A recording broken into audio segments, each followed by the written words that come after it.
Kirtop here, and these are 100 mysterious ancient artifacts that science cannot explain. Sword for the Immortals. Before you is not just a weapon, this is a sword created at the turn of the ages, when China was divided into dozens of warring kingdoms. But someone in the midst of this harsh reality did something different. Not for battles, not for victories, but as if for a ritual. The blade is bronze, but with a shade of turquoise, as if the metal absorbed the color of the sky. The hilt is carved from rock crystal, transparent like ice. It is inlaid with gold details and turquoise inserts. The geometry, the ornamentation, the finish, everything is so transparent. It's so well thought out that it becomes clear the sword was not made for a soldier's hand. It was created for something greater. The Warring States period was the 5th to 3rd centuries BC, a time of constant war, betrayals, and great reforms. But this sword stands out from the context. It speaks of ritual. It could have been used in sacrifices, in rites of passage, or as a symbol of power that needs not to be held, but to be proven. It is exactly these kinds of artifacts that are confusing, because they don't match our idea of the ancient world. We expect crude blades and traces of battles, but instead we get crystal, gold, and metal crafted like jewelry. A mysterious substance in a coffin. In the northwest of China, in the Xinjiang region, archaeologists made a shocking discovery.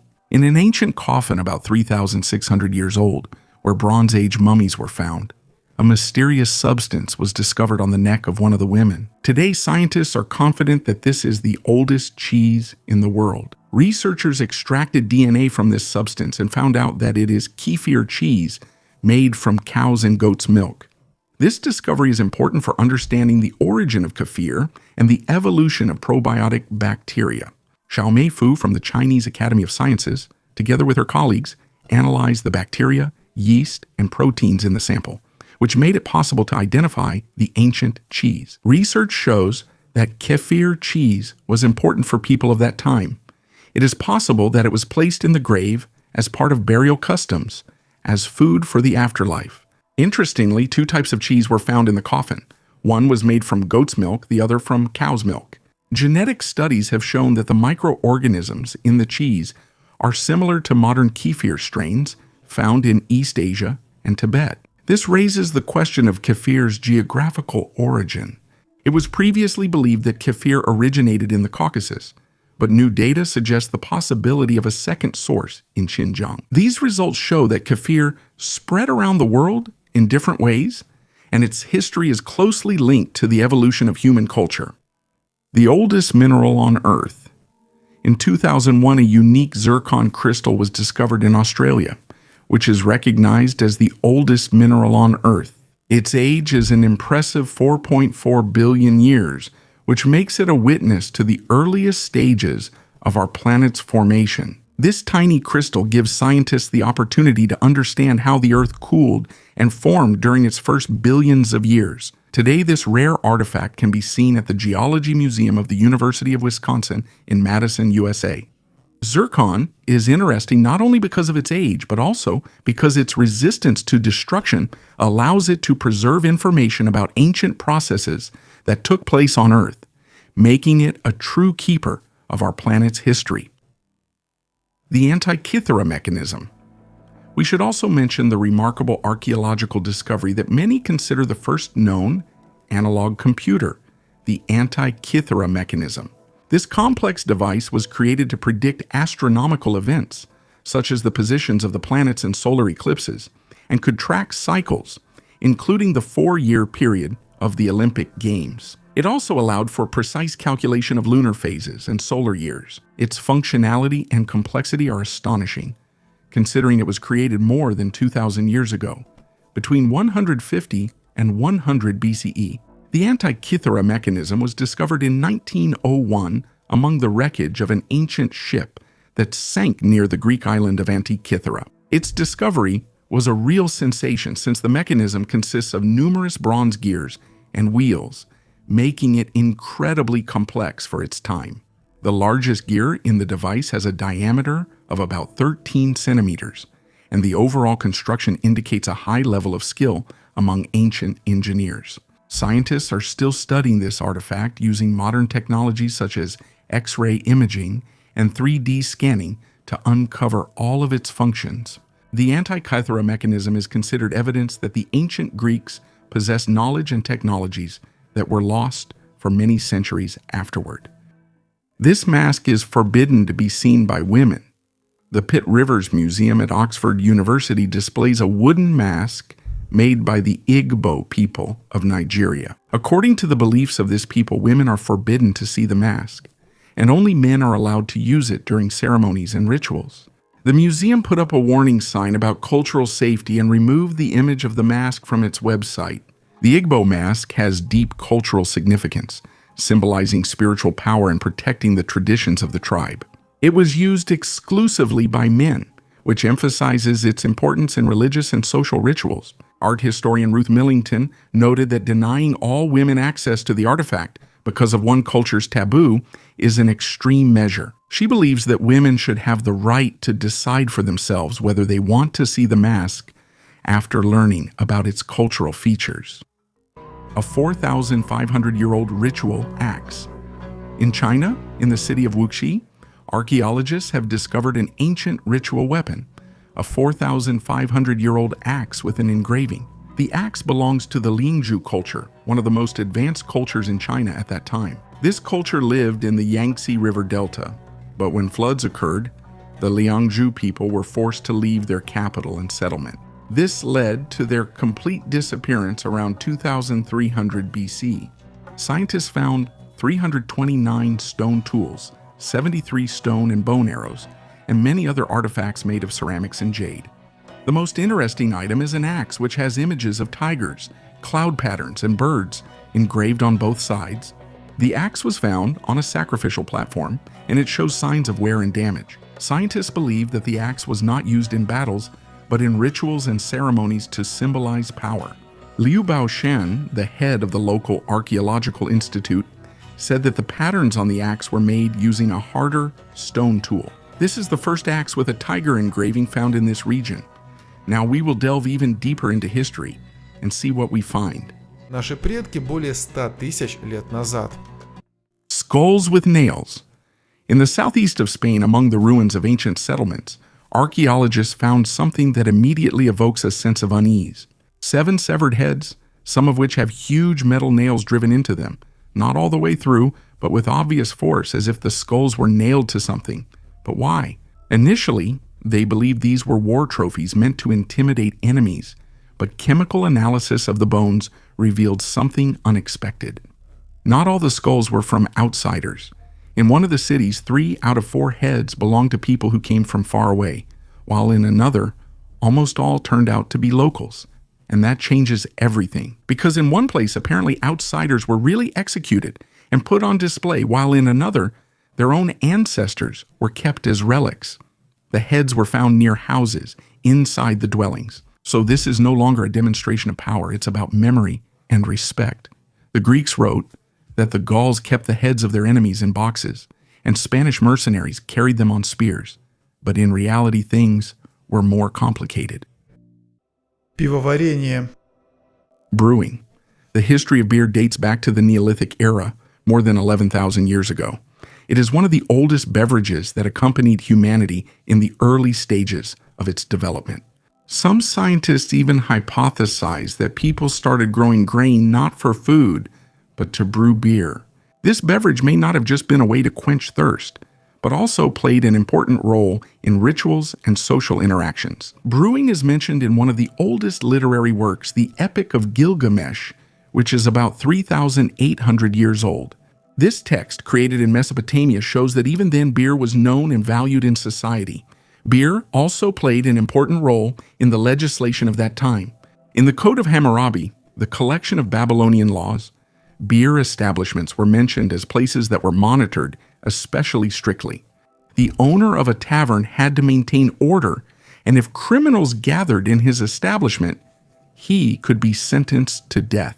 The ancient Egyptians were also big fans of beer. Pyramid builders received a liter of beer every day for their work. Interestingly, high-ranking officials received as much as 5 liters a day, which highlights how important beer was in ancient society. Arabian treasures in Russia. In Veliki Novgorod, a record-sized hoard was discovered, consisting of Arabian silver jewelry and coins dating back to the late 10th century. The discovery was made on Vozvijenskaya Street during the excavations at a construction site. This hoard, which was named the Vozvijensky Hoard, became the third such find in the city. In the church, 1,800 whole and fragmented silver coins were found, as well as more than 80 silver ornaments with a total weight of about 3 kilograms. Among the ornaments, some of the oldest silver crosses in Rusas were discovered, which were previously little known. Scientists say this is among the largest archaeological discoveries in Veliki Novgorod's history. Africa, in Israel. In the south of Israel, in the Negev desert, archaeologists studied the Tel Malhata Mound, one of the sites associated with the biblical city of Malada. Among the finds from the 6th century next to Christian burials, they discovered something unexpected: 5 hand-carved figurines made of ebony. The material is Ceylon ebony, which grows only in southern India and Sri Lanka.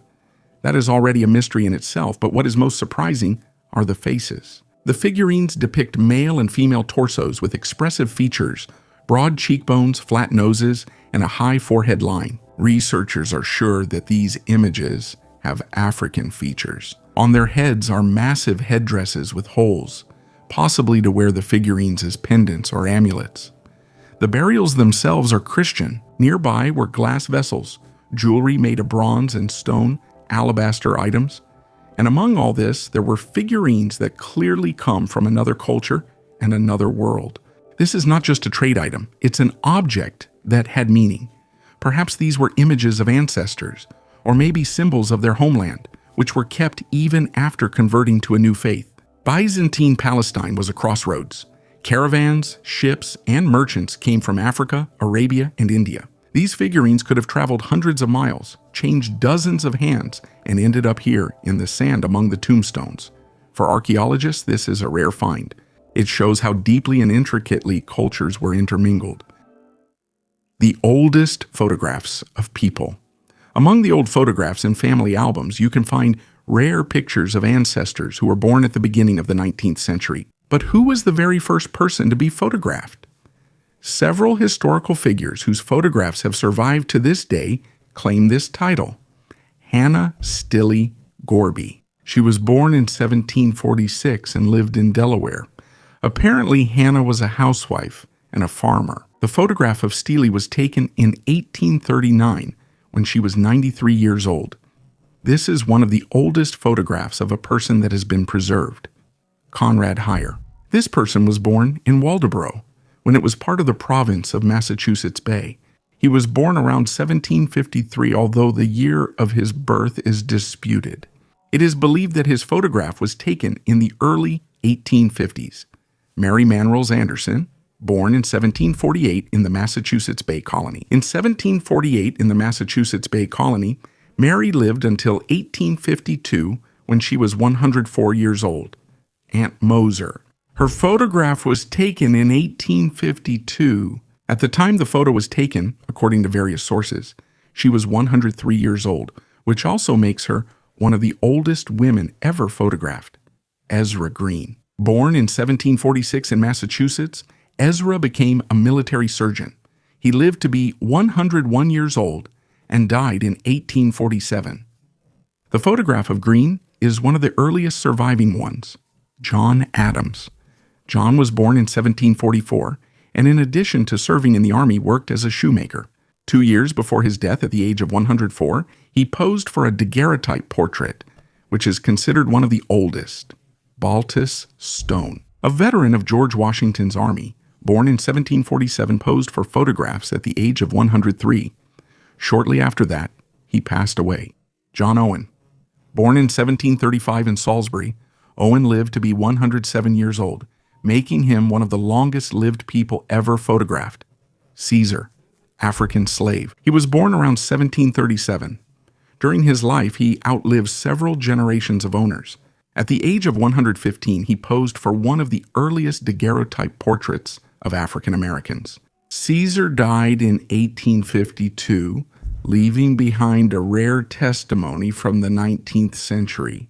All these people left a mark in history not only because of their long lives, but also because their images have been preserved in photographs, allowing us to see the past. Rare artifacts from the Titanic. An alligator leather purse and tiny perfume bottles that still emit a strong fragrance are just a few of the precious artifacts found during the excavation of the sunken Titanic. The location of the warehouse with these relics is strictly classified. All that is known is that it is located in Atlanta, Georgia, USA. The shelves are filled with thousands of items, from an overturned bathtub and portholes to tiny glass buttons. Thomasina Ray, the director of collections at RMS Titanic Incorporated, showed an alligator leather bag that belonged to Marion Minwell, a third-class passenger. Marion was a 63-year-old milliner who was traveling to the U.S. to see her daughter. Important documents and photographs were preserved in her bag. Her tragic fate was that she had originally booked a ticket on another ship, but ended up on the Titanic and became one of the 1,500 who perished. Among other artifacts are perfume bottles that belonged to Adolf Zellfeld, a perfumer and first-class passenger who survived the disaster. The scent of the perfume can still be detected even though it spent decades at the bottom of the ocean. The collection also includes a bottle of champagne with liquid inside, found among various kitchen utensils at the bottom of the ocean. The Titanic was a luxurious liner, and there was a huge amount of champagne on board for first-class passengers who enjoyed the highest level of comfort. The tableware on board reflected class division, rough white ceramics for third class, and exquisite plates with gold trim for first-class passengers. These items help recreate the atmosphere of life on board. The company RMS Titanic Inc., which is authorized to recover artifacts from the ship, recently announced its intention to retrieve the Marconi radio equipment that transmitted the distress signals. Some believe that the sunken ship is a burial site that should be left undisturbed. However, Thomasina Ray notes the importance of preserving the memory of the tragedy through these artifacts. And what do you think? Should the ship be left alone, or should we try to bring it ashore? Share your opinion in the comments below the video. The Baghdad Battery is a unique and truly mysterious archaeological artifact discovered in 1936 in the Kujut Rabu area, near the ancient city of Ctesiphon in Iraq. It consists of three components: a ceramic vessel, a copper tube, and an iron rod. The find is dated to the period of the Parthian or Sasanian Empire, approximately 150 BC to 650 AD, and its purpose still remains unsolved. The most intriguing hypothesis was proposed by Wilhelm König, the director of the National Museum of Iraq in the 1930s. He suggested that these artifacts could have functioned as an ancient galvanic cell, a kind of prototype battery. According to this theory, acid or alkali, such as wine vinegar, could be poured into the vessel, which would cause an electric current to arise between the copper and the iron. König suggested that such a device could have been used for galvanic plating of metals or even for electrotherapy. However, this theory remains controversial, as there is no direct evidence of the Baghdad Battery being used for such purposes. An alternative version suggests that the artifact could have simply been a container for storing sacred scrolls or other items and was not related to electricity. To this day, archaeologists and historians cannot accurately explain the use of the Baghdad Battery. Perhaps this mystery will be solved in the future. Desert Castle. In the middle of the dunes in the Algerian desert stands a ruin, lonely, without roads, without purpose. Tourists don't come here, and there are hardly any satellite images. The place is called Qasardra, but that's unofficial. Qasar means palace or castle in Berber, and Dra is the name of a river that once flowed nearby.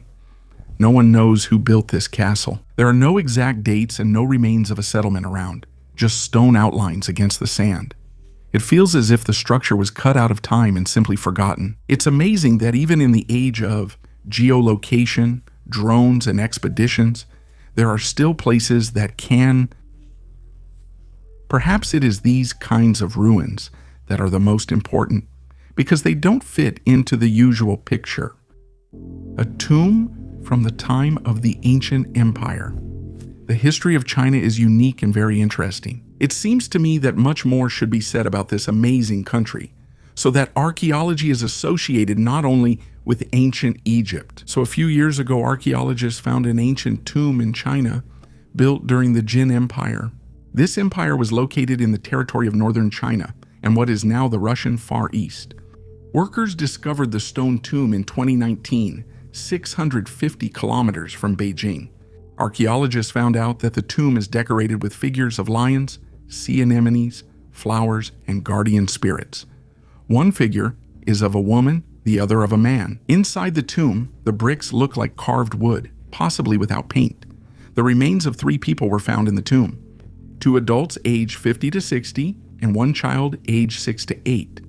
Researchers also found a land deed with inscriptions showing that the tomb was built between 1190 and 1196. At that time, this region was under the rule of the Jin state. The imperial family came from the Jurchens, a semi-nomadic people from northeastern China. Today, their relatives are the Manchus and Evenks.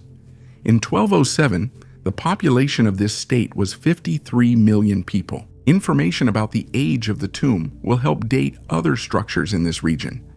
From China, we will travel to Israel, where another eerie burial awaits us. A cat-kneaded dough. This discovery was made during excavations on Mount Zion in Jerusalem, where among numerous finds, a fragment of a clay jug was found with cat paw prints and claw marks. These prints belonged to a cat that likely kneaded the clay while it was still drying before firing.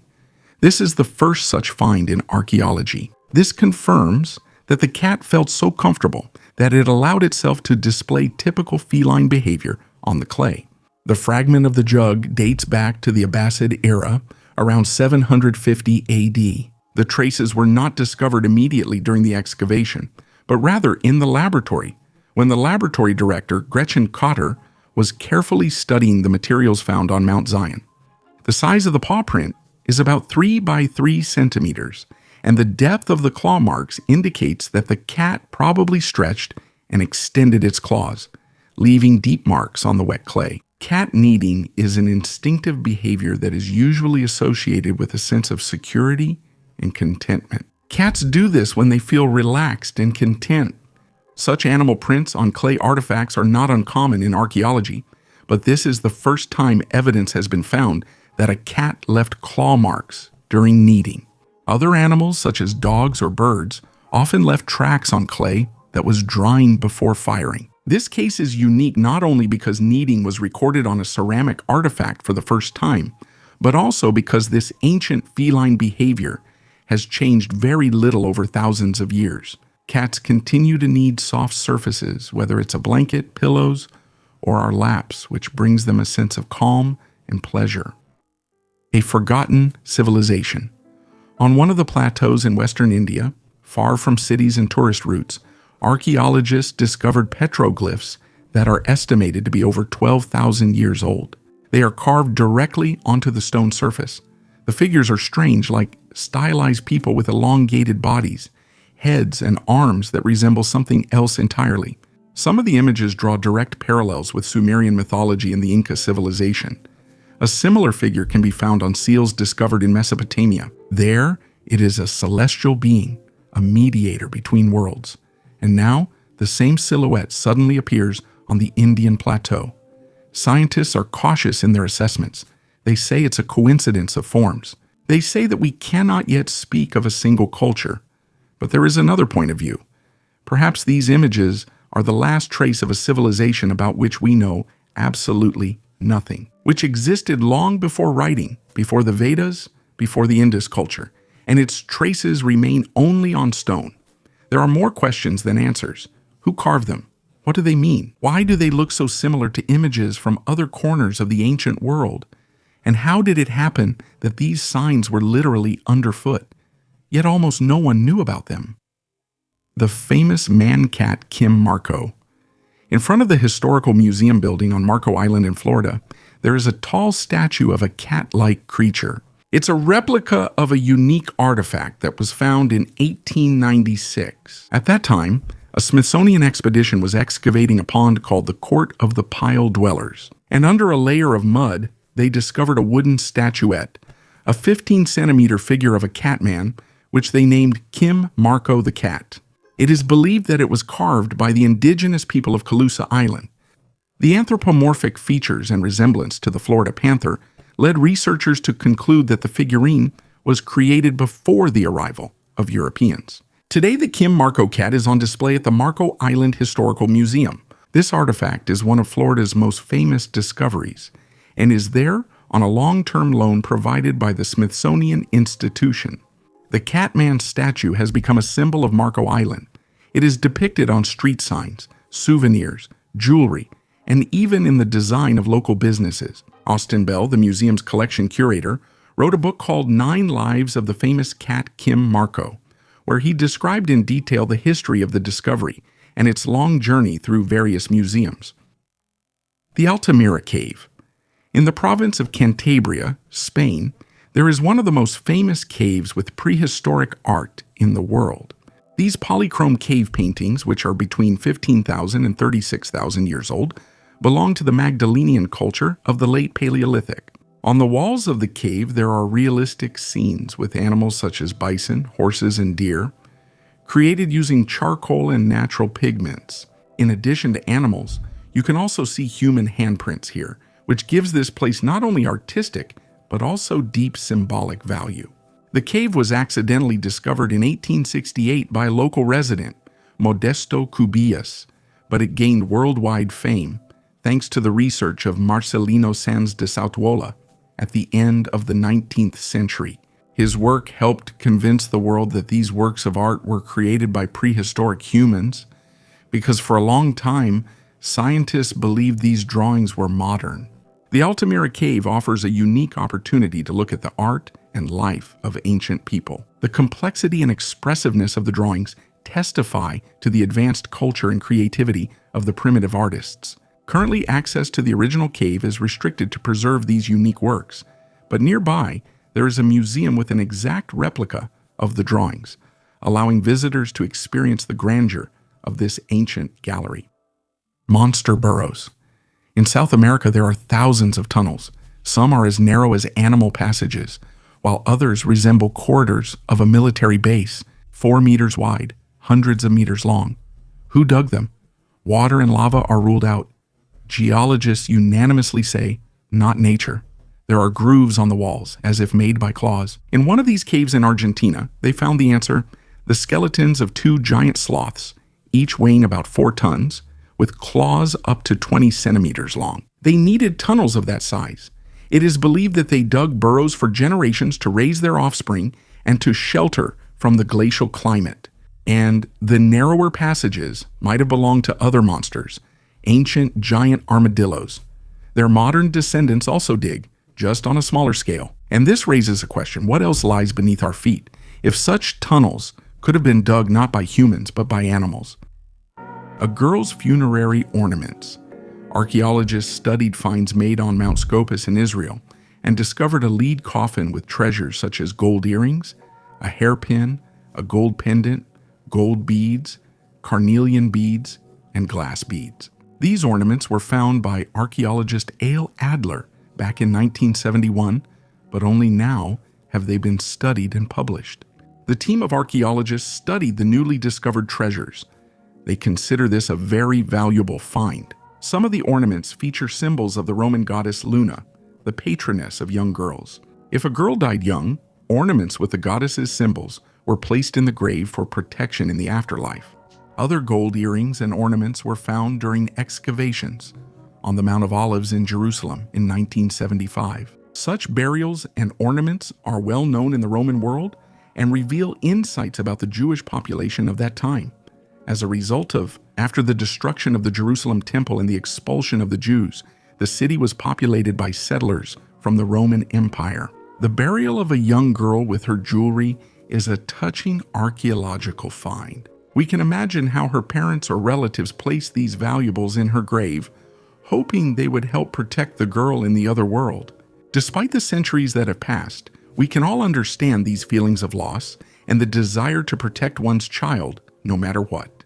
Thus, these archaeological finds help scientists better understand the history and culture of the population of Judea during the late Roman Empire. These ornaments and burials of young girls testify to a mixed population consisting of settlers from different parts of the Roman Empire and to the beliefs and rituals they brought to the city. Ancient structure in the Black Sea. Near the coast of Abkhazia, scientists, as part of an international underwater archaeological expedition, discovered important archaeological finds. With the help of special equipment and divers, they explored depths from 1 to 60 meters in the waters near the cities of Gudauta and Sukhum. The most significant discovery was the remains of a medieval structure in the Sukhum Bay at the mouth of the Besledki River, where the ancient city of Dioscuria was presumably located. In this area, where an ancient stele had previously been found, archaeologists discovered a semicircular masonry structure, probably a tower with attached walls. It is made of large pebbles, with a limestone mortar. There is also pottery present in the masonry. Due to the large amount of sand and silt in the water, it was difficult to photograph the object.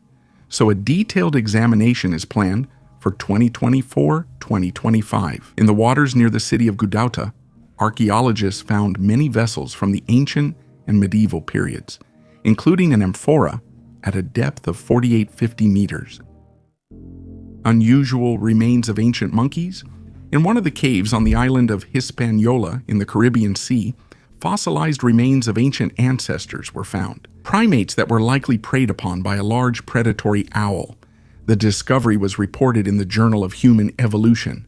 Excavations were carried out in a flooded cave in the Dominican Republic, where archaeologists discovered 7 skulls, 5 lower jaws, and many other skeletal fragments. Scientists concluded that these remains belonged to the species Antilotrix bernensis, which went extinct about 10,000 years ago. According to research, the primates that lived on Hispaniola weighed up to 2 kilograms and probably lived in small families, feeding on fruit. Experts suggest that the remains ended up at the bottom of the cave after an attack by a predatory bird. Professor Siobhan Cook notes that the marks on the bones indicate that these primates fell victim to a large owl. The skulls and jaws show damage characteristic of predatory birds. Stone cubes. Not far from Albuquerque in New Mexico, a group of tourists walked to the edge of a canyon. At first glance, it seemed like an ordinary rock formation, but the longer you look, the more it seems something is wrong. The cliff edges are perfectly straight and the faces even, as if cut by something sharp, not by time. In some places, the stone masses form distinct cubes. Each one weighs about 100 tons. There are no signs of processing, but there is no chaos of nature here either. Everything is too geometric. Comparisons immediately started online. Someone remembered the Bimini Road in the Bahamas, those mysterious stone slabs going underwater. Someone else mentioned the megaliths of Baalbek. But still, the main reaction is the same. This looks wrong. It's too perfect to be natural, too heavy to be man-made. Of course, scientists can explain a lot: weathering, crystal geometry, pressure, fractures. But visually, it's not convincing, because when you stand next to these shapes, you don't get the feeling that nature made them. The question arises, if this is really artificial, then who made it and why? This is not the first or the last place where nature seems to accidentally imitate someone's work. But sometimes you start to suspect that it's actually the other way around, that it's not nature, but rather that we still haven't figured out who was here before us. The oldest Christian church. Archaeologists have discovered the remains of an Armenian church that is almost 2,000 years old, making it one of the oldest in the world and the oldest in Armenia. The University of Münster in Germany, which cooperated with the Armenian Academy of Sciences during the excavations, called this discovery sensational evidence of early Christianity in Armenia. The church was found during excavations in Artashat, which was once a thriving metropolis and the capital of the ancient Armenian kingdom. Experts believe that the church was built in the 4th century AD at the same time as the Echmiadzin Cathedral, the first Armenian church, which is considered the oldest in the world. The discovered building is the oldest archaeologically confirmed temple on the territory of Armenia. It is the first known octagonal church in Armenia. Similar structures are found on the eastern coast of the Mediterranean Sea and are also dated to the 4th century. The church resembled early Christian memorial buildings, Its diameter was about 30 meters. The floor was made of a mixture of sand and cement, and the walls were made of terracotta, probably brought from Greece or Italy. Scientists also discovered traces of wooden platforms, which made it possible to accurately date the structure using radiocarbon analysis. Giant Viking burial. Archaeologists made a unique discovery in the village of Osum, east of Odense, Denmark. They discovered more than 50 well-preserved Viking skeletons, which is rare for such burials. In addition to the skeletons, 5 cremation burials were found, which further increases the value of the discovery. According to archaeologist Michael Borlund, such discoveries open up new opportunities to study the health, nutrition, and origins of people from that time. It may be possible to find out if they were related. The burial site, covering about 2,000 square meters, dates back to the 10th century. Периодом правления Гормы и Тюры. It is one of the largest Viking burial sites found on the island of Funen. Some of the graves indicate the high status of those buried there. For example, the burial of a noblewoman who was buried in a wagon with items such as a necklace of glass beads, a key, and a knife with silver trim. At her feet was a wooden chest, the contents of which remain a mystery. A bronze brooch and a piece of rock crystal, probably brought from Norway, were also found in the burials. These findings confirm that the Vikings had extensive trade connections. The Qumran manuscripts. These ancient Hebrew manuscripts were discovered between 1946 and 1956 in the caves of Qumran near the Dead Sea. They transformed our understanding of Second Temple period religious and cultural life. The discovered texts cover the period from the 3rd century BCE to the 1st century CE, and among them are some of the earliest known versions of biblical books, biblical and deuterocanonical texts, including liturgical, apocalyptic, and legal documents.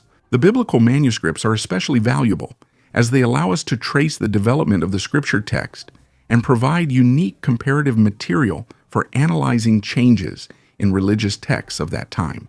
These scrolls include fragments of almost all the books of the Old Testament, except for the book of Esther, as well as texts that were previously unknown or lost. The scrolls were probably created or copied by the Essene communities who lived in the Qumran area. Today, most of the scrolls are kept in the Shrine of the Book at the Israel Museum in Jerusalem, and their study continues.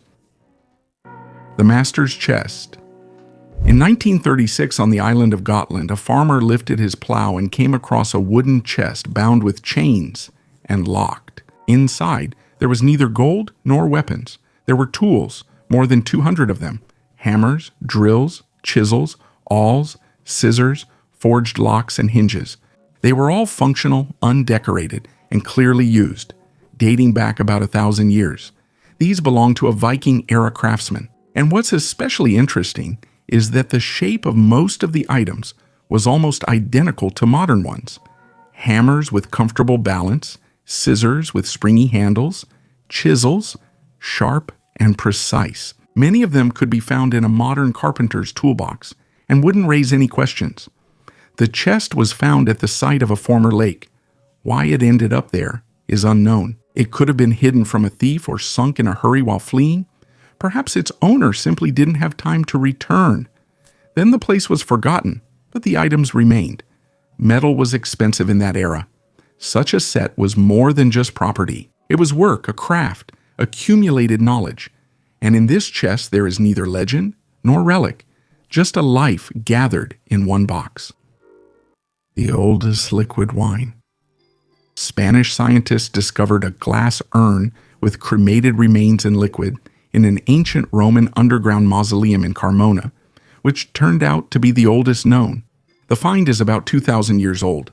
Carmona, located in Andalusia, was a major city in the Roman province of Boeotia in the 1st centuries AD. The city has preserved the ruins of an amphitheater and a necropolis, where archaeological discoveries are still being made. In 2019, archaeologists found the entrance to an underground tomb, which is believed to have belonged to a wealthy family. Inside, they discovered 8 niches for urns, 6 of which contained cremated remains. One of the glass urns also contained a gold ring with an image of Janus and a red-colored liquid. Chemical analysis confirmed that it was wine, which had changed color due to chemical processes over 2,000 years. The use of wine in Roman funeral rituals is well documented. Wine was added to the urn after the cremated remains were placed inside to help the deceased in the afterlife.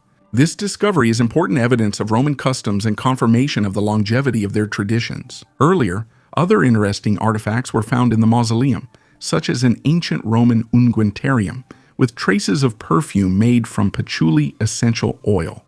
The oldest Scottish tartan. New research suggests that a piece of fabric found in the Scottish Highlands in the early 1980s is the oldest surviving tartan, dating back to the 16th century. Tartan is a traditional Scottish checkered fabric associated with family groups known as clans. Образец был назван тартаном Гlen-Африк. Named after the village where it was discovered, the tartan was well preserved because it was buried in a peat bog with low oxygen levels. In Scotland, old textile samples are very rare because the soil does not favor their preservation. To determine the age of the Glen-Afric tartan, the Scottish Tartan Authority commissioned a dye analysis and radiocarbon testing. Researchers studied the 4 colors used and found no artificial or semi-synthetic materials, which indicates an earlier date. Radiocarbon dating indicated that the tartan was created between 1500 and 1655. At that time, the Scottish throne was held by the Stuart monarchs, Mary, Queen of Scots, and her father James V. The tartan is not associated with high status, but rather with outerwear of the working class. Items from the 16th century that do not belong to the nobility are quite rare, so this sample is an amazing find. It is believed that the oldest tartan discovered in Scotland, the Falkirk tartan, dated to the 3rd century, has a simpler and more checkered structure than the Glen-Afric tartan. However, in this case, only a small fragment of it was found. A mark in the sea. There is a tiny island in the Adriatic Sea. Its area is only 0.14 square kilometers. It's uninhabited, no pier, buildings, or paths, just rocks. But from above, you can see something hidden from ground view. The entire island is crisscrossed by dozens of kilometers of stone walls. They twist, intersect, forming loops, circles, and lines. The whole structure resembles a giant fingerprint. The island is called Ballinac. Several centuries ago, farmers from the neighboring island of Caprige used to come here.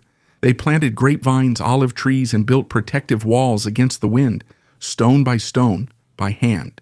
Using only their hands and patience, without cement or machinery, even the numbers are impressive. On an island that is 1.5 kilometers long, there are 23 kilometers of walls, and throughout the entire Šibenik archipelago, about 100 kilometers of walls have been built. Today, these walls are protected by UNESCO as a monument to human labor. But no one lives on Ballinac. The walls remain, but the people are gone. A Stone Age bag.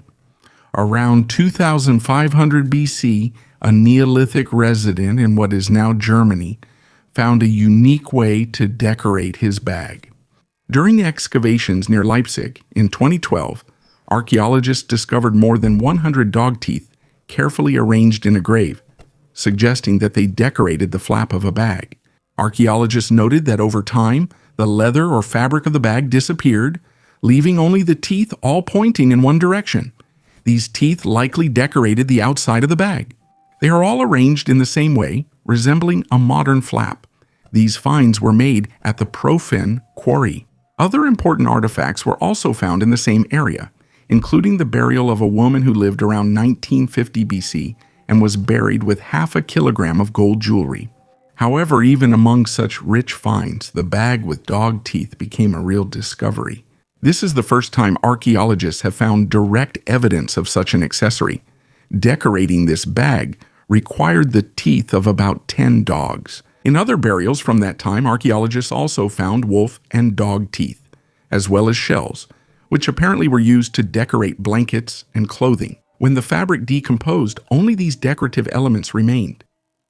The Stone Tomb. In the north of Morocco, where the Tangier Peninsula faces Gibraltar, archaeologists found not just a cemetery, but an entire ritual map. 3 ancient necropolises, burials in stone boxes, standing stones, geometric signs, caves with wall paintings. All of this is in a region that archaeologists had hardly spoken about before, One of the graves was dated precisely to 2000 BC. This is a stone cyst, a rectangular niche carved into the stones with slabs on top. It's not an easy job. It took a lot of time and effort, and all this just to bury a body in a strictly defined shape. But why? On the nearby walls there are triangles, patterns made of 8 overlapping triangles. Sometimes they are interpreted as female figures or symbols of goddesses. There are also circles with dots, waves, squares with lines. All of this looks like a picture encrypted in stone, but we don't yet understand the language of this picture. Standing stones are all around, some taller than a person. They might have served as instructions, as boundaries, and as places of power. Perhaps it was here that ancient people gathered to bury, to pray, to celebrate something. All of this happened thousands of years ago. An incredible floor mosaic. In the Turkish village of Salkay, located in eastern Anatolia, a farmer accidentally discovered an ancient floor mosaic while planting saplings. The mosaic, covering an area of 84 square meters, is believed to date back to the late Roman or early Byzantine period. Its size is truly impressive. It features intricate geometric patterns and images of numerous animals and plants, such as a lion, mountain goat, greyhound, deer, bear, and Anatolian leopard. The farmer, Mehmed Amin Shishwalp, who discovered the artifact, reported the find to the local museum authorities and the gendarmerie. Excavations then began with support from Turkey's Ministry of Culture and Tourism. During the work, the ruins of a church and a wine cellar were found next to the mosaic, which confirms its historical value. The mosaic is well preserved, an important discovery for the region. The Staffordshire Hoard. This is the largest find of Anglo-Saxon gold and silver artifacts discovered to date. The amazing collection includes about 4,600 items and fragments, with a total weight of over 5 kilograms of gold and 1.5 kilograms of silver, as well as more than 3,500 ornaments featuring cloisonné garnet. The discovered items include pieces of military equipment, jewelry, and relics, religious artifacts that testify to the high craftsmanship of Anglo-Saxon artisans and the wealth of those who owned these items. The hoard was discovered in 2009 with the help of a metal detector in a field near the village of Hammerwich, not far from the city of Lichfield in Staffordshire, England. Archaeologists believe that the treasures were buried between 650 and 675 AD, although some items may be older and date back to the 6th or 7th centuries. The Staffordshire hoard includes many military items, such as gold fragments of swords and helmets, which indicates the importance of military culture at that time.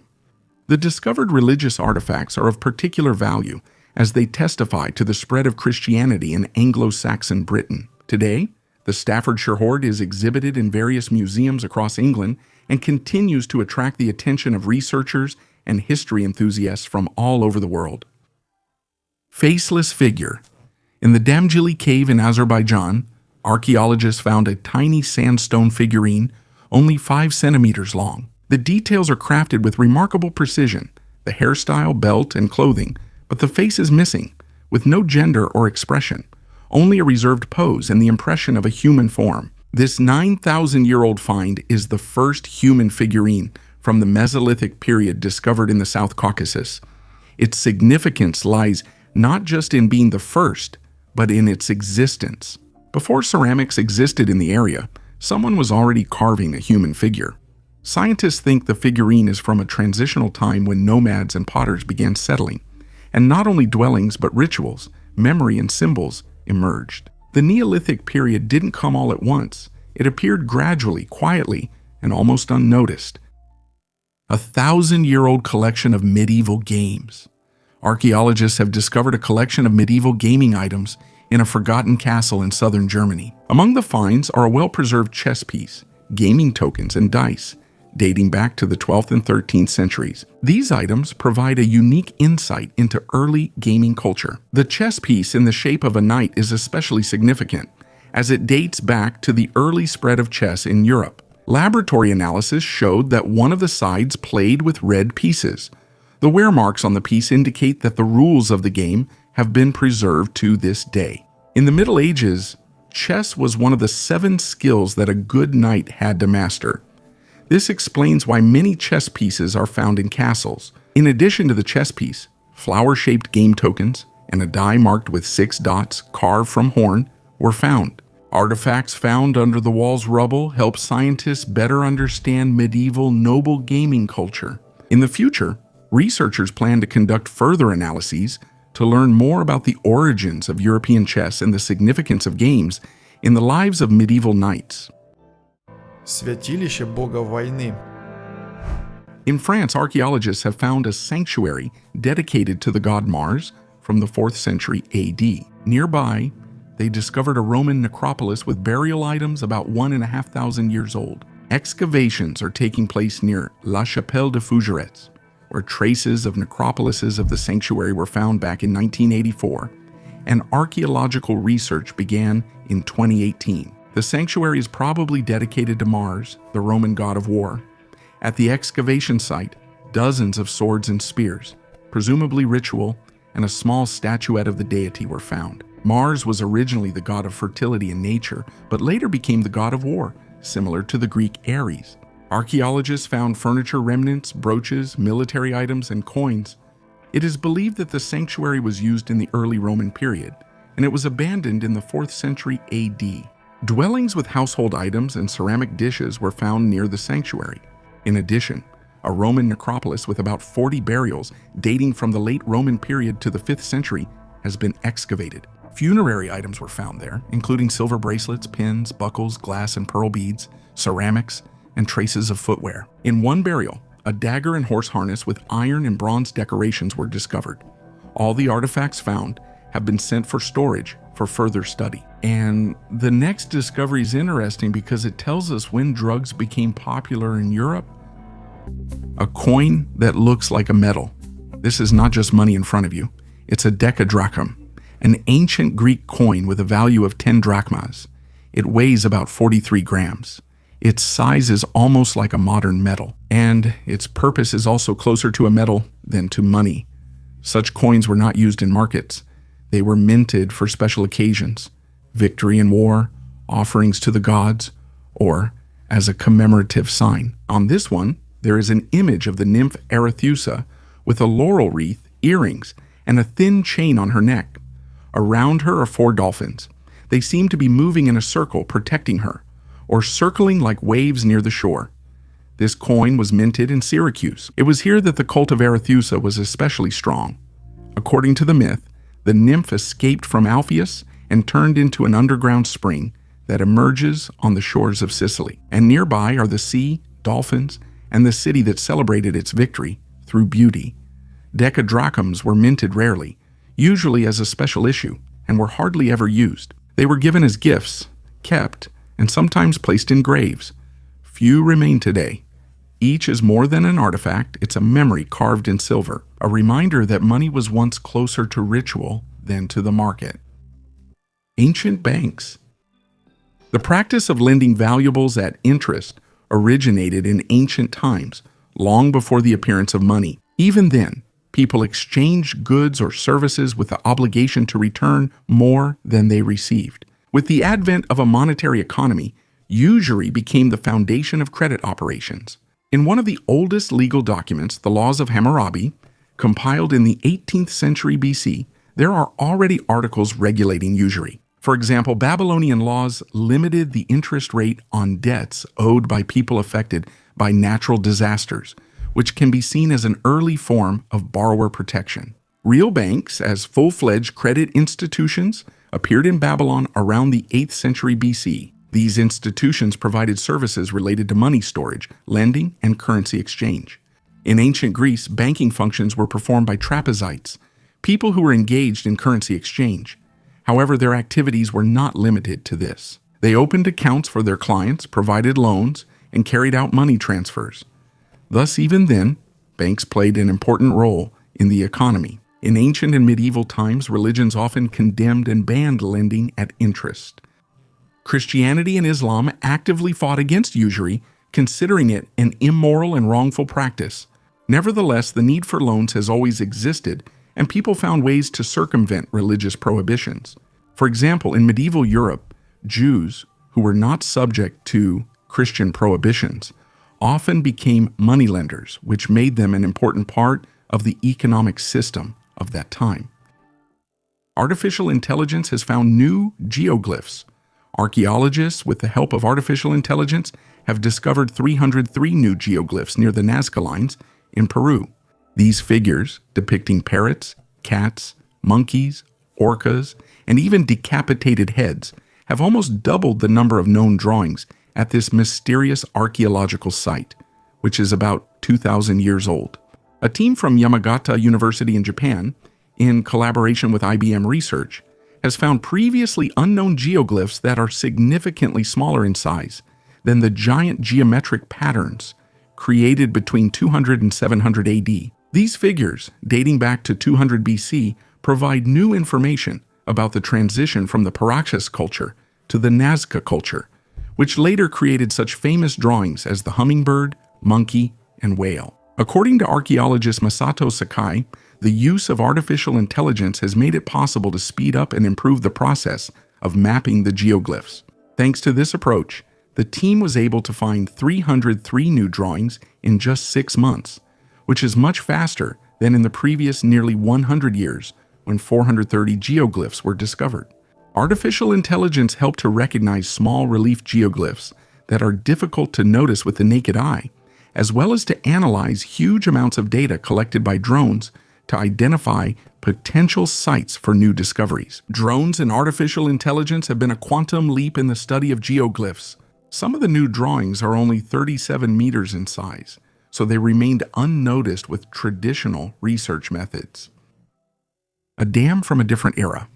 On the Vinalopó River near the Spanish city of Elche stands a stone dam that for a long time was considered a construction from the Islamic period. It seemed unusual, a massive structure at the mouth, thick walls and traces of canals. Everything fit into the usual chronology, but a new study based on the method of optically stimulated luminescence completely changed the picture. It turned out that this structure is 1,000 years older than the previously assumed date and was built at the end of the 1st century BC during the era of the Roman Empire. The dam, over 130 meters long and about 4 meters high, turned out to be not just a part of the landscape, but an element of the entire hydraulic system of the Roman colony of Elche. It functioned not only as a flow regulator, but was probably also used for irrigating the surrounding lands. It was not a separate structure, but part of a complex engineering network, well thought out, logical, and practical. There are no cults, no inscriptions, no myths, only calculation, geometry, and a clear understanding of the terrain. The dam was not built for beauty. It was not decorated with bas-reliefs or woven into legends. It was built to stand, to let water flow where it was needed to serve the city. And it still works to this day. Over 2,000 years have passed, civilizations changed, languages vanished, but the dam remains. Soap. This is one of the oldest hygiene products. Archaeologists found mentions of soap on clay tablets from Mesopotamia that are about 3,500 years old. However, many scientists believe that soap was used even earlier. In ancient Egypt, papyri found in the tombs of pharaohs contain mentions that rulers bathed using soap. At that time, soap was made from a mixture of fats and ash, which, when reacting chemically, formed a soapy solution. This ancient product was important not only for hygiene, but also for treating skin diseases. Over time, soap recipes improved, and by ancient Rome, soap had become more widespread. Thus, the history of soap spans thousands of years, and it has always played a key role in maintaining cleanliness and health. Traces in the stone. In 1952 in Texas, in the bed of the Paluxy River, workers were clearing stone and came across a chain of distinct prints. These were dinosaur tracks, large, elongated, in some places almost a meter long. There were many of them. It seemed that ancient reptiles really did pass through this place, one after another, leaving a trail in the stone behind them. But nearby, something strange was noticed. There were prints that looked like human footprints, long, with outlines of toes. Some of them overlapped the dinosaur tracks. This is exactly why the place became a subject of controversy. Some people saw the discovery as a sensation. Supposedly, it was proof that humans and dinosaurs existed at the same time. Scientists, however, were more cautious. Some explained the shape of the prints by erosion, others by forgeries. There have been cases where similar human footprints were carved directly into the limestone to later sell to tourists. There is still no definitive explanation, but regardless of the debates, what we're seeing is a set of tracks left 100 million years ago, and that alone is already quite amazing. Ancient hair. It turns out that this terrible epidemic has a very long history. Various narcotic substances were popular thousands of years ago, and in those times, millions of people around the world died from this poison. Archaeologists found the oldest case of drug use in Europe, on the island of Minorca near Spain. This person's hair is over 3,000 years old. Scientists, while studying the Escarix cave, discovered that our ancestors performed a strange ritual. They cut strands of hair from the deceased, dyed them red, and placed them in small boxes made of horn and wood. Researchers analyzed the hair using advanced methods and found the alkaloids scopolamine and ephedrine in them, substances that cause hallucinations. It's no secret that researchers can detect drugs in a person's hair and nails, even months or years later. Scientists believe that ancient people used plants that cause visions, such as mandrake, henbane, and datura. In addition, they ate ephedra, which contains ephedrine and a stimulant. Now we can confidently say that psychostimulants were popular in Europe more than 3,000 years ago, and most likely even then, they were already creating a big problem for humanity. The alphabet of a vanished civilization.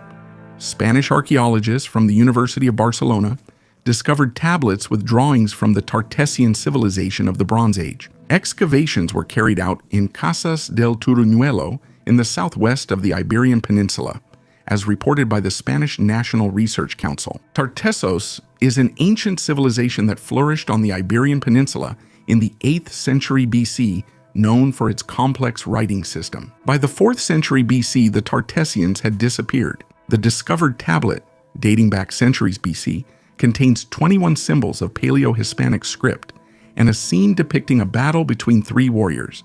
This discovery will help scientists better understand Tartessian culture, clothing, and weaponry. The study of such artifacts offers new insights into this mysterious civilization and its disappearance. Viking and the Cross.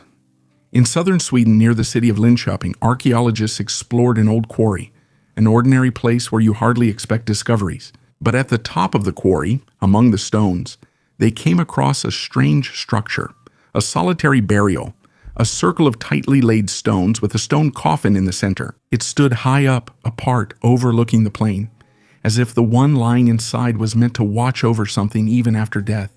The coffin is from the 10th century, when Sweden stood between two worlds. Paganism remained strong, but Christianity was beginning to enter people's lives. And this burial is a reflection of that transition. Inside lay a man with an axe and a knife, remnants of fabric, probably ritual clothing. Everything suggests that he was from the upper echelons of society, perhaps a warrior, perhaps a nobleman. But the way the coffin itself was constructed is no longer a Scandinavian tradition. The stone lining, the orientation, the location at the top of the hill, these are already under the influence of Christian symbolism. Such hybrid burials are rare. Most are either fully pagan or already follow all the rules of the new religion.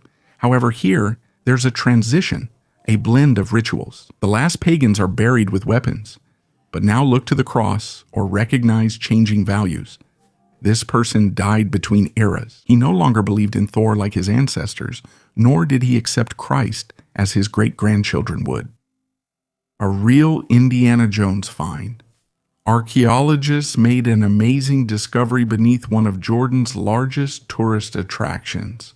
12 completely preserved skeletons were found in a tomb beneath the famous structure in Petra, known as the Treasury. This place became famous thanks to the movie Indiana Jones and the Last Crusade. The Treasury, which is believed to be a mausoleum, was carved by the Nabatean people about 2,000 years ago. Petra was the capital of the Nabatean kingdom, and its majestic structures carved from pink stone still capture the imagination. This discovery will reveal more about the ancient Nabateans. Many other tombs in Petra contained only fragments of human remains, but in this tomb, 12 complete skeletons were found. This important find will allow us to study the rituals related to the life and death of the Nabateans, as well as their way of life based on the analysis of teeth and bones. The preliminary dating of the tomb is from the 1st century BC to the 1st century AD during the height of the Nabatean kingdom, which was annexed by Rome in the year 106. In one of the skeletons, a ceramic vessel was found that resembles the famous cup from the Indiana Jones movie, which added extra intrigue to the discovery. An incredibly rare bed, an extremely rare piece of furniture, was discovered beneath the bustling center of London, remaining unnoticed for centuries. Archaeologists began excavations near the Holborn Viaduct as part of preparations for the construction of an office building. While working in the damp soil, archaeologists discovered an ancient Roman cemetery with 5 wooden coffins and a fully preserved wooden funerary bed. This bed, which is almost 2,000 years old, was made from high-quality oak. Its legs are intricately carved and the joints were secured with small wooden pegs. According to archaeologists, the bed was disassembled before it was placed in the grave, but it may have been used to carry the deceased to the burial site and was intended for the afterlife. Such funerary beds are known from depictions in the Roman Empire, but this specimen is the first fully preserved one found in Britain. In addition to the wooden furniture, archaeologists found human remains, beads, a lamp, and a glass vessel. Near the Roman burials, later ruins were discovered, including traces of a medieval leatherworking workshop. The Roman Empire invaded Britain in 43 AD and held power for about 400 years. The cemetery near Holborn Viaduct was used during this very period. Also, the grave of the dwarf horses. French archaeologists discovered 9 large graves containing the remains of 28 6-year-old stallions, buried on their right sides with their heads facing south, and 2 dogs with their heads facing west. These findings, dated by radiocarbon methods, belong to the end of the Roman conquest of Gaul and the beginning of the Roman Empire, between the 1st century BC and the 1st century AD. Experts are considering the theory that the animals may have been buried after dying in battle or during a complex ritual. The likelihood of death from disease is low, since only adult males were found in the graves. The remains are being checked for parasites. The graves were found in Ville-sur-Indre in central France, where the foundations of ancient buildings, ditches, and a medieval road had previously been discovered. The first grave contained 10 complete horse skeletons, neatly arranged in 2 rows. A similar burial was found in 2002 in Puy-de-Dôme, where the remains of 8 warriors and their horses were discovered. A lock under the asphalt. During the excavations in the center of Moscow, in the Nikolskaya Street area, archaeologists found a 17th century metal combination lock. 7 discs with Latin letters on the end, the initials MV. They will take it, but carefully. Who used it is unknown. It might have been a travel chest or perhaps a personal box. Nearby, in the remains of a burned building, bells made of non-ferrous metal were found. The time period is the late 16th to early 17th century. Most likely they were hidden before a raid or a fire. People do this when they're not sure they'll be able to return. The bells lay well preserved in the corner in the ground. Elsewhere, a Turkish dish, pine cone and flower-shaped baking molds, and ornamented tiles were found. All of these are everyday items. They belong to different people from different places and different eras, but ended up in the same layer, all within the same city, beneath what we have long considered an ordinary street. The first vending machine. The city of Alexandria in Egypt was a true gem of the Hellenistic era, a center of science, culture, and innovation. It was there that the Mouseion, the first prototype of a university in history, was located, as well as the famous Library of Alexandria, which preserved knowledge from all over the ancient world. In this city, in the 1st century AD, the outstanding scientist and inventor Heron of Alexandria lived and worked. His contribution to science and technology was truly immense. He worked in mathematics, optics, hydrostatics, and also created prototypes of inventions such as the theodolite, odometer, and even a steam turbine powered by jet propulsion. However, one of his inventions is especially interesting in the context of everyday life. Heron created the world's first vending machine. This amazing mechanism was located at the entrance to the temple and dispensed a portion of holy water for drinking or washing hands. The operating principle was simple. A temple visitor would drop a 5 drachma coin and the machine would dispense a certain amount of water. The device worked thanks to the weight of the coin, which set a lever in motion that opened a valve. It might seem that such a simple system could be easily tricked by throwing something other than a coin. However, modern researchers and reconstruction specialists claim that the machine could be adjusted for a specific weight and size of coin, which made attempts at cheating practically useless. This mechanism, despite its simplicity, was a brilliant invention for its time and showed how progressive the ideas of Heron of Alexandria were. Giant jade dragon Chinese archaeologists have discovered the largest jade dragon of the Neolithic Hongshan culture. The artifact was found in the Yuanbaoshan stone tomb, located in Aohan Banner, Inner Mongolia. The jade dragon measures 15.8 centimeters in length, 9.53 centimeters in thickness, and is a unique find with no analogs in this region. The excavations also revealed architectural remains, fragments of human bones, tombs, hearths, and various artifacts, including jade and painted ceramic items. Among them were tripod bowls and basins. Carbon-14 dating showed that the site belongs to the late Hongshan culture and was created more than 5,000 years ago. A continent underwater. At the bottom of the Madura Strait near the island of Java, archaeologists found something no one expected. Not a sunken ship, not artifacts, but an entire ecosystem. Layers of earth where remains of Homo erectus, fragments of skulls, and traces of life about 140,000 years old have been preserved. Along with them, there are bones of giant bulls, turtle shells, and signs that bones had been broken to extract bone marrow. This is not just an ancient human site. It is a fragment of a submerged continent, a vanished world that once connected the islands to the mainland.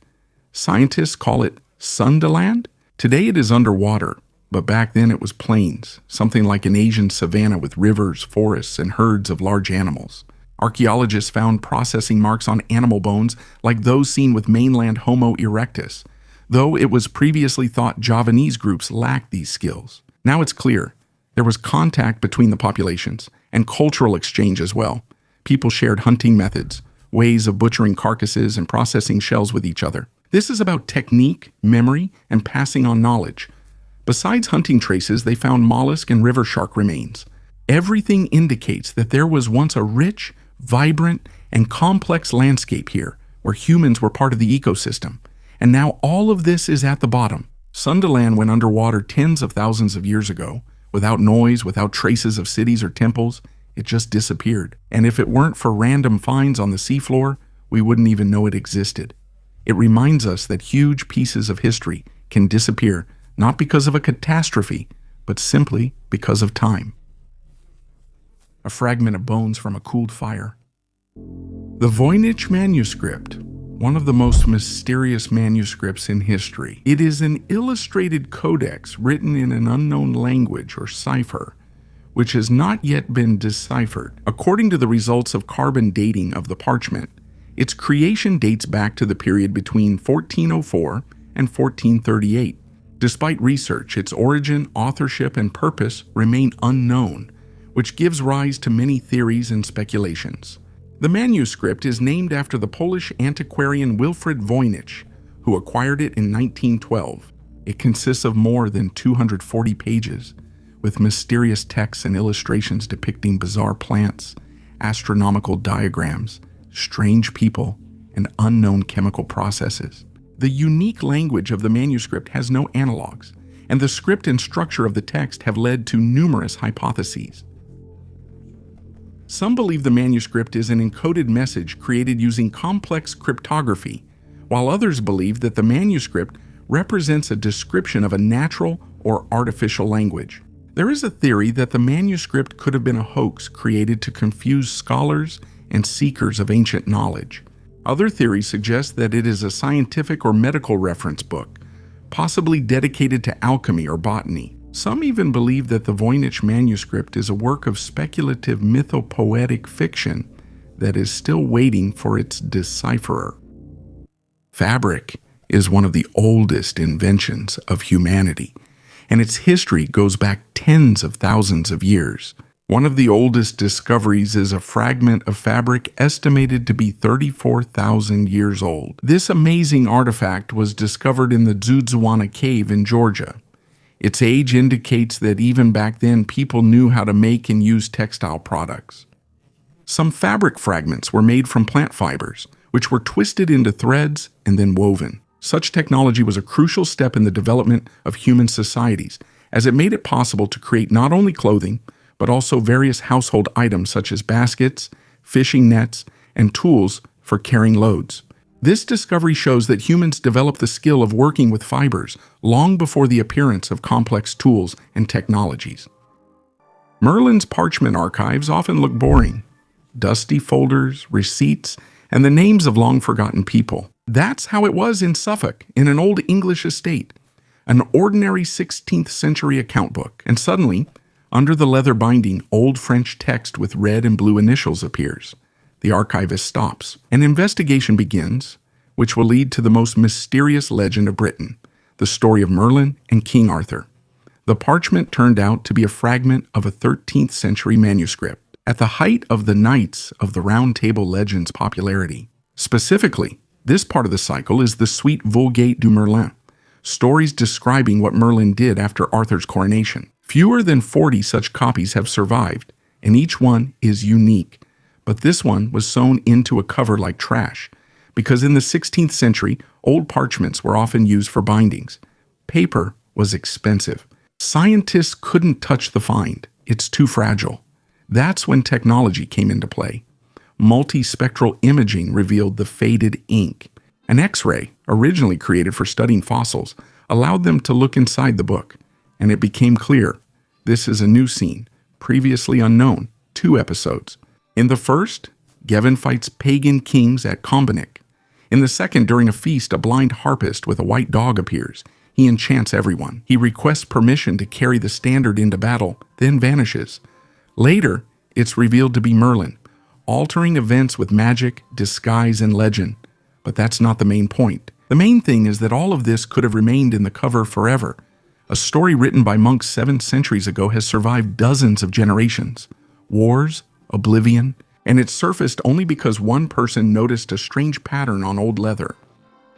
Mammoth remains in Kyrgyzstan. On June 2nd, a tusk and fragments of a mammoth's lower jaw were discovered in the floodplain of the Zhargalan River in the Issyk-Kul region of Kyrgyzstan. Archaeologists who arrived at the request of the Ministry of Culture found that the fragments were located at a depth of 35 meters and at a distance of 140 to 150 meters. Due to the poor preservation of the bones, the archaeologists exercised special caution to ensure their safety, as the bones quickly deteriorate when exposed to sunlight. The specialists managed to extract only part of the skull, which was cleaned and preserved on site. The discovery of remains in 2 different locations within the same quarry indicates the potential of this area for future finds. Officials have called on citizens to ensure the preservation of historical and cultural heritage sites. И сообщать о находках археологам. Ancient love for sweets. The love for sweets arose in humans long before their diet changed. And as scientists have discovered, our ancestors were prepared for this, thanks to ancient DNA. The AMY1 gene, which is responsible for breaking down complex carbohydrates, appeared much earlier than previously thought, and may have played a key role in the development of civilization. The process of digestion begins in the mouth, where saliva contains amylase, an enzyme that turns starch into simple carbohydrates. It was previously believed that this enzyme appeared with the advent of agriculture, when bread and starchy foods became part of the human diet. However, a study by the University at Buffalo and the Jackson Laboratory in the United States showed that saliva and amylase existed more than 800,000 years ago, long before the advent of agriculture.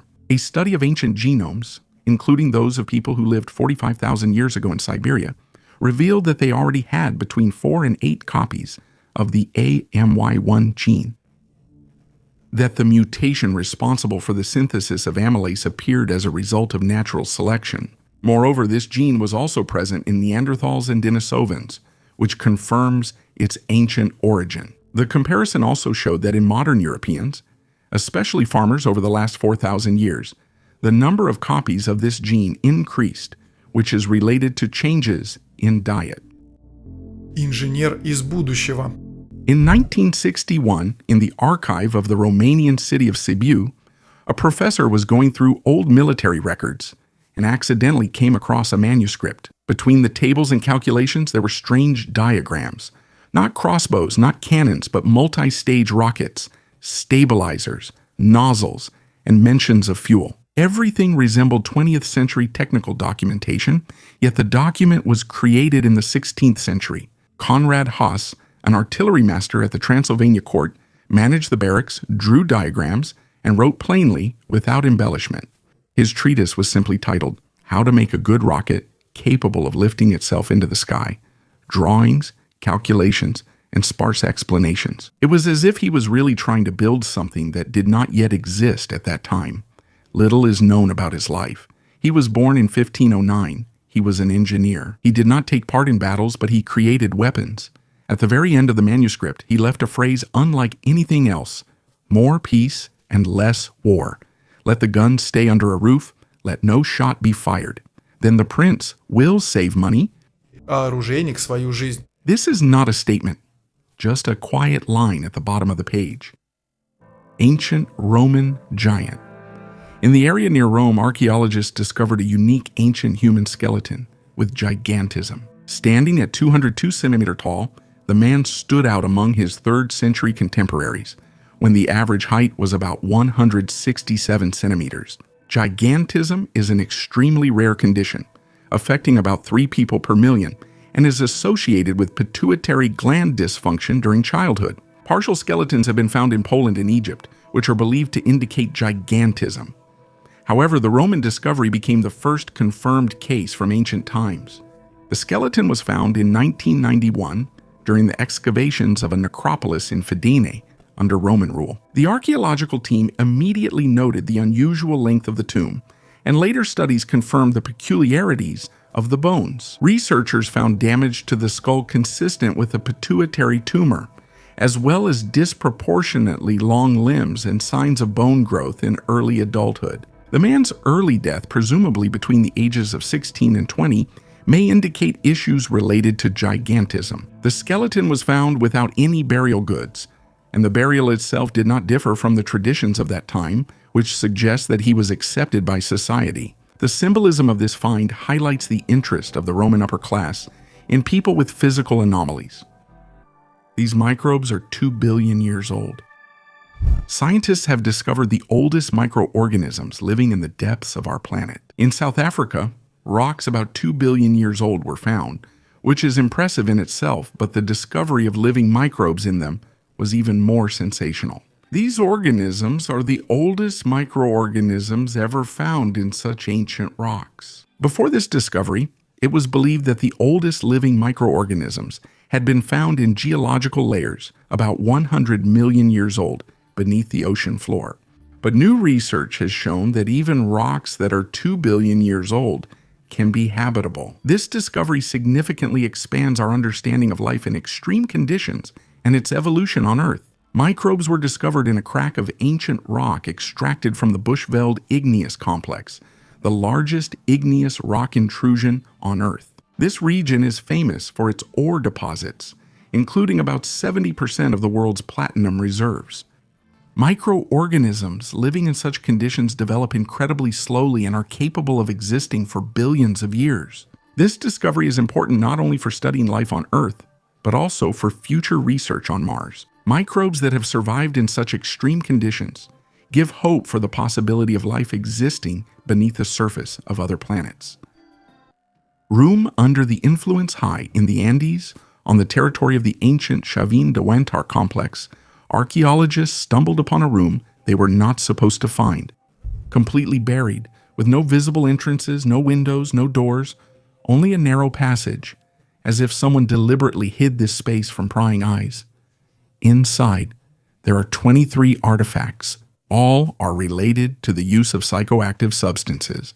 Some are thin, hollow bird bones, sharp and perfectly crafted, like tubes. Research showed that traces of tobacco and DMT, a substance found in ayahuasca, remained on them. And here the questions begin. What was this small room for? Was it isolated? Why was it built in such a way as to be hidden forever? One of the authors of the study says, this is not spontaneous shamanism. This is a ritual, strictly controlled and formalized. And perhaps it was not intended for everyone. Only the elite had access to these practices, possibly priests or ruling castes. Because hallucinations here are not just a journey inside oneself. This is a mechanism of power. A small room, 23 people, darkness, and a hallucinogen that changes the perception of reality. They could experience contact with the gods, trance states and visions. And if ordinary people believed that priests really spoke to spirits, the priests could use this as a tool for both control and rule. Загадочные останки в свинцовом гробу. After the fire at Notre Dame Cathedral in 2019 during restoration work, archaeologists discovered 100 unknown burials under the cathedral, including a mysterious lead coffin. French researchers suggest that the remains of the famous French Renaissance poet Joachim du Bellay, who died in 1560, were found. The remains discovered in 2022 were nicknamed the Rider because the bone structure indicated that the person had been riding horses from an early age. Du Bellay, whose grave was believed to be lost, was said to have been buried in the cathedral next to his uncle. However, attempts to find him in 1758 were unsuccessful. The National Institute for Preventive Archaeological Research confirmed that the mysterious horseman could be Du Bellay. The discovered coffin, which differed from the others by its lead structure, attracted the attention of scientists. Studies showed that the man died at about 30 years old from tuberculous meningitis, which was unusual for most of the elderly men buried in the cathedral. Scientists from Toulouse University conducted additional analyses and determined that the person buried in the cathedral Du Bellay described in his poems. Despite this, the slight discrepancy in the geographic origin of the writer and the poet remains a mystery. Despite minor doubts, everything indicates that the remains belong to Du Bellay. Артефакт в виде кобры. Archaeologists discovered a 4,000-year-old artifact, which is a figurine of a snake that was probably used in ancient rituals. The discovery was made by a group of researchers from the National Tsinghua University in Taiwan, in a sand dune in the northwest of the island, in an area with a rich archaeological past. It is believed that this figurine, made in the shape of a snake, could have served as a handle for a ceramic vessel intended for ritual purposes. Associate Professor Honglin Chu of the Institute of Anthropology at Tsinghua noted that the figurine resembles a cobra with its head raised and characteristic folds on its neck, which makes it a unique piece of evidence of ancient cult practices. Snakes are a common symbol in religion and mythology, associated with the life cycle and death, symbolizing creation and transition. Scientists suggest that the snake-shaped handle might have decorated a sacrificial vessel that was actively used in ritual ceremonies by ancient priests. A sword beyond time. When archaeologists opened a flooded tomb in Hubei province in 1965, they found a sword inside that had spent about 2,500 years in water.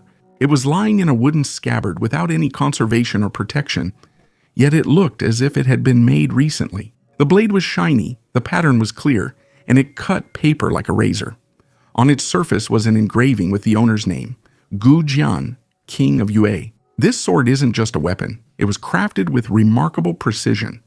The alloy, the polish, and the scabbard's tight seal were all of the highest quality. But the main thing is that it survived centuries of war and complete oblivion, and remained intact. Scientists are still not sure how this is possible, but the very fact that such an item has reached us in working condition is a discovery. This sword serves as a reminder that an object can preserve history better than any words.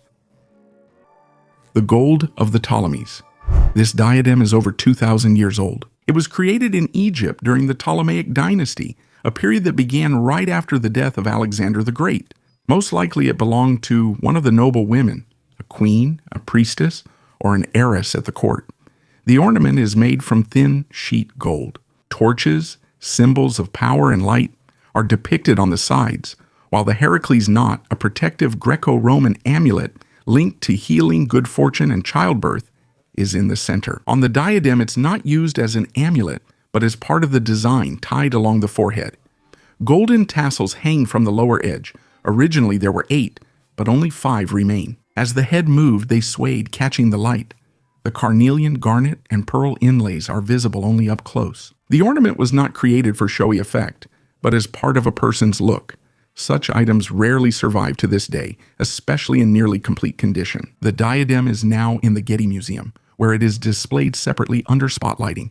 But even under glass, it's clear that this is not just an object. Once it rested on someone's head and belonged not to an era, but to a person. None of this changes history, but together it makes you look at it more closely. Such things are easy to miss, but if you pause, they stay with you for a long time. Thanks for watching until the end. Goodbye, everyone.